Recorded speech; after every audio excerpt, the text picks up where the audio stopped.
পদ্মা চরে আসছি। এই চরের নাম হচ্ছে হাফিজডাঙ্গি চর। তো ভাই এই জালটা পাতবে। ভাই এটা কিসের জাল? নেট দুয়ারি।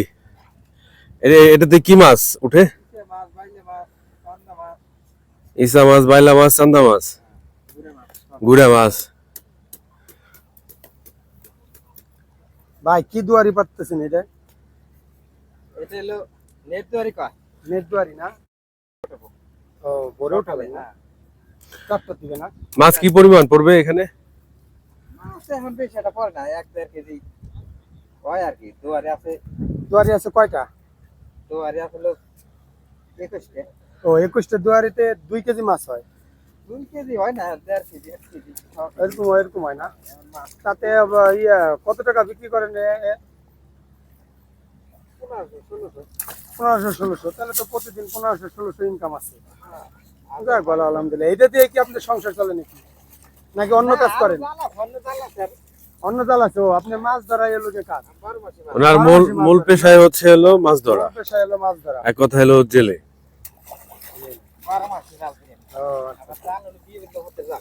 বিভিন্ন পদের জাল না? তো এই যে ছোট ছোট মাছগুলো যে ধরেন, এগুলাতে ক্ষতি হয় না? বড় হইতে পারে না ছোট?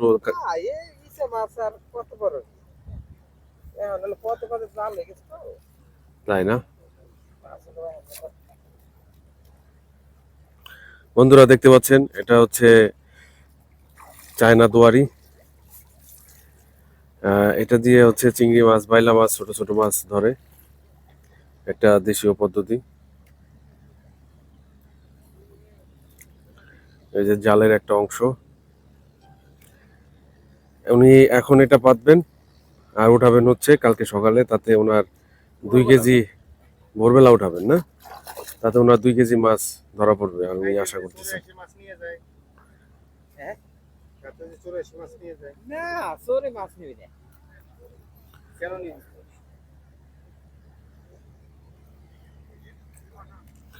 সাপটা বাজে নাকি এই জালে? সাপ বাজে না? না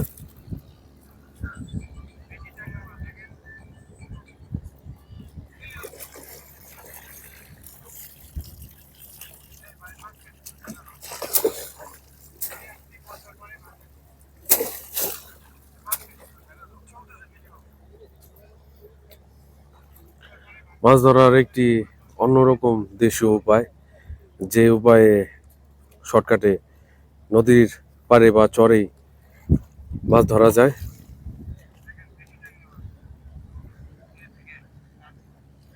ভাই 2 কেজি মাছ বিক্রি করলে মোটামুটি 2-2.5 হাজার টাকা হয় না? যেহেতু পদ্মার মাছ 1,000 খানিক টাকা আসে না?